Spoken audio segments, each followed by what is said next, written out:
Values Education 8, Quarter 1, Learning Competency 3C na ilalapat ang mga paraan ng pakikipagkapwa bilang isang kabataan. Ngayong araw, tayo ay magtutuon sa kung paano natin maisasabuhay ang pakikipagkapwa bilang mga kabataan. Ang araling ito ay patungo sa mas personal na paglalapat ng ating natutuhan. Bago tayo tumungo sa mas malalim na paglalapat ng pakikipagkapwa sa ating araw-araw na buhay, mahalagang sariwain muna natin ang mga pangunahing kaalaman sa nakaraang aralin. Una, tandaan natin ang kahulugan ng kapwa. Ayon kay Dr. Virgilio Enriquez, ito ay isang shared identity. Ibig sabihin, ang kapwa ay hindi iba sa atin. Sa halip, ito ay pagkilala na tayong lahat ay magkakaugnay. Ang bawat isa sa atin ay may dangal at halaga, kaya't dapat tratuhin ang kapwa bilang isang pantay, hindi bilang ibang tao o mas mababa sa atin. Ikalawa, ang pakikipagkapwa ay ang aktibong pakikisalamuha, pakikibagay at pakikiisa sa iba sa diwa ng pagkakapantay-pantay at pagmamalasakit. Hindi ito basta pakikisama lang. Ito ay may mas malalim na layunin, ang pagtulong, pag-unawa at pagbuo ng makataong ugnayan. Ikatlo, naaalala niyo ba ang dalawang kategorya ng kapwa? Una ay ang ibang tao, kung saan nananatili pa tayo sa mas panlabas o formal na interaksyon. At ikalawa ay ang hindi ibang tao, kung saan lumalalim na ang ating pakikipag-ugnayan sa kapwa. Mula sa pagiging dayuhan, tayo ay nagiging bahagi ng isa't isa. Panghuli, dapat nating maunawaan na ang pakikipagkapwa ay isang proseso. Magsisimula tayo sa pakikitungo, ang simpleng pagbati o paggalang hanggang makarating sa pakikiisa, ang lubos na pakikilahok at pagkakaisa sa damdamin, layunin at pagkilos ng ating kapwa. Ngayon, tanongin natin ang ating sarili. Nasaang antas na ba tayo sa pakikipagkapwa? At paano natin ito may sasabuhay bilang mga kabataan sa totoong buhay? Ngayong malinaw na ang konsepto ng pakikipagkapwa at ang mga antas nito, panahon na upang tayo'y magnilay.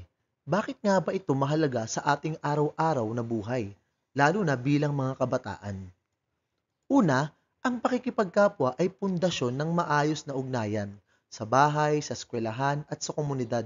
Kapag marunong tayong makiramdam, makipag-ugnayan at tumugon sa damdamin at pangangailangan ng iba, mas nagiging mapayapa at makabuluhan ng ating pakikitungo sa kanila.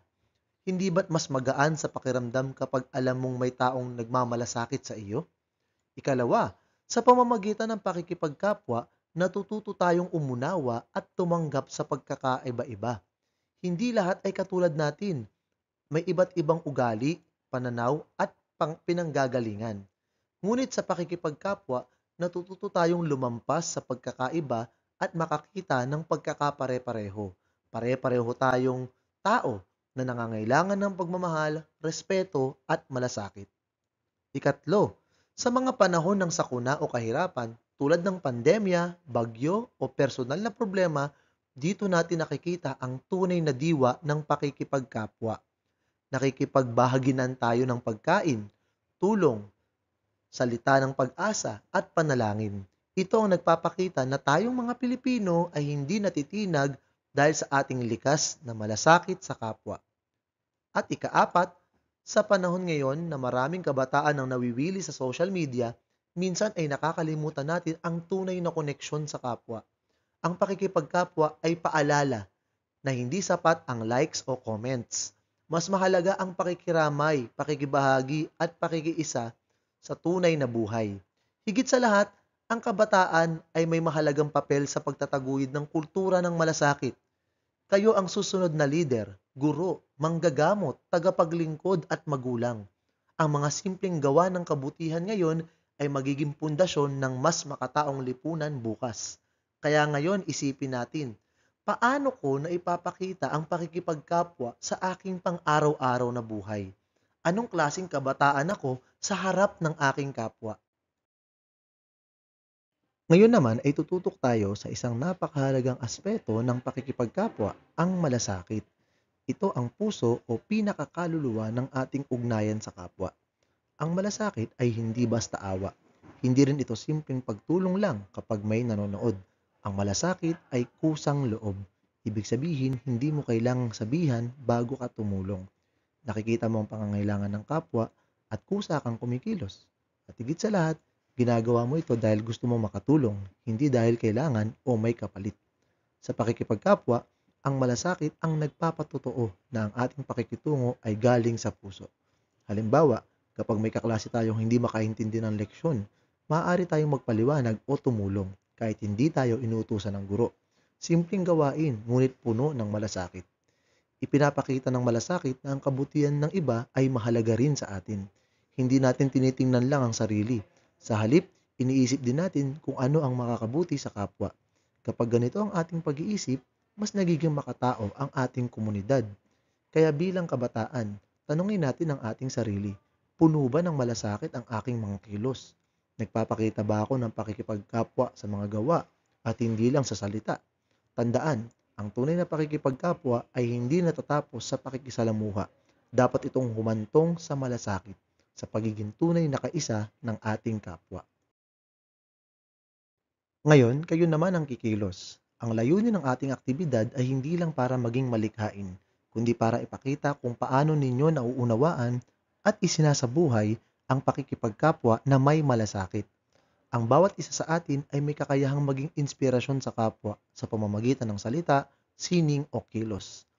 Ang klase ay hahatiin sa 6 na pangkat. Kayo ay pipili ng isa lamang sa mga output na pagpipilian. Ang mahalaga, ang inyong gawain ay nagpapakita ng tunay na malasakit at hindi gawa-gawa lang. Pinapaalala ko na ang malasakit ay makikita sa simpleng pagtulong, sa pag-unawa, sa pinagdaraanan ng iba, at sa ipagkilos para sa kabutihan ng kapwa, kahit walang nakatingin. Ipapasa o ipepresenta ninyo ang inyong mga gawa sa susunod na aralin o sa susunod na araw. Maaari kayong gumamit ng art materials, cellphone video, papel o anumang gamit na makakatulong sa inyo. Narito ang mga pagpipiliang gawain. Poster. Gumawa ng poster na nagpapakita kung paano na ipapakita ang malasakit bilang isang anyo ng pakikipagkapwa sa tahanan, paaralan o komunidad. Tula. Lumikha ng tula na nagpapahayag ng tunay na malasakit sa kapwa. Maaari itong ibatay sa sariling karanasan. Roleplay. Gumanap ng isang maikling eksena kung saan ipinapakita ang isang kabataang tumutulong sa kapwa dahil sa malasakit. Vlog. Mag-record ng maikling video kung saan kinukwento kung paano mo ipinapakita ang pakikipagkapwa sa bahay, paaralan o sa iba pa. News report. Gumawa ng isang news segment kung saan inuulat ninyo ang isang kwento ng malasakit mula sa inyong komunidad o paaralan. At interview. Mag-interview ng isang taong nagpapakita ng malasakit sa kanyang kapwa. Maaring guro, magulang, volunteer at iba pa.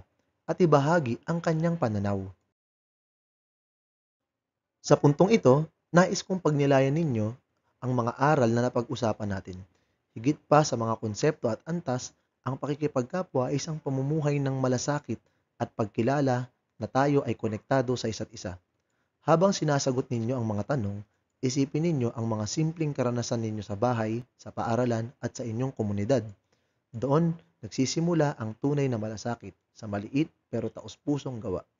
Ang pagsagot sa mga tanong ay hindi lamang requirement, kundi paanyaya na magbago at magmahal ng mas totoo. Pagsasanay. Isulat ang T kung ang pangungusap ay wasto o M kung hindi. 1. Ang paggawa ng mabuti sa kapwa ay isa ng anyo ng pakikipagkapwa. Ito ay tama. Ang pakikipagkapwa ay hindi laging malalaki o bonggang aksyon. Kahit simpleng kabutihan tulad ng pagtulong at o pag-unawa ay bahagi na nito. 2. Hindi na kailangan ng malasakit kung kaibigan mo na ang tinutulungan mo. Ang sagot ay mali.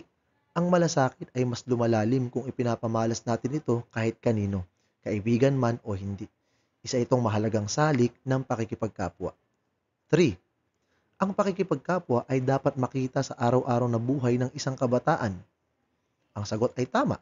Hindi ito para sa espesyal na pagkakataon lang. Ang pagiging makatao sa pakikitungo ay dapat isinasabuhay araw-araw, lalo na sa tahanan, paaralan at pamayanan. 4. Hindi kasali ang pakikilahok sa mga gawain sa barangay sa pakikipagkapwa. Ang sagot ay mali. Ang pakikilahok ay isang anyo ng pagiging bahagi ng lipunan at pagpapakita ng malasakit. Isa ito sa mga antas ng pakikipagkapwa ayon kay Enriquez. At number 5, ang kabataang may malasakit sa kapwa ay nagiging ganap na tao. Ang sagot ay tama. Ang paglilingkod at malasakit ay nagpapakita ng kaganapan ng pagkatao, sapagkat ang tao ay nilikhang panlipunan at may kakayahang magmahal. Tandaan natin ang mga salitang ito mula kay Virgilio Enriquez, ang ama ng psikolohiyang Pilipino. Hindi ako iba sa aking kapwa. Simple man itong pahayag, pero tagos sa puso ang kahulugan. Sa pananaw ni Enriquez, ang kapwa ay hindi lang basta ibang tao. Ang kapwa ay bahagi natin. Ang kanyang dignidad ay dignidad din natin. Ang kanyang sakit ay sakit din natin. Kaya ang pakikipagkapwa ay hindi lang tungkol sa pakikitungo o pakikisama. Ito ay tungkol sa pagkilala na tayo ay konektado. Ang malasakit, pagdamay at paglilingkod ay bunga ng pagkilalang ito. Bilang mga kabataan, huwag nating maliitin ang ating kakayahang maging kapwa sa iba. Magsimula tayo sa simpleng malasakit sa tahanan, sa paaralan at sa pamayanan. Kung lahat tayo ay kikilos na may malasakit at tunay na pakikipagkapwa, unti-unti nating mabubuo ang isang mapayapa, makatao at makatarungang lipunan.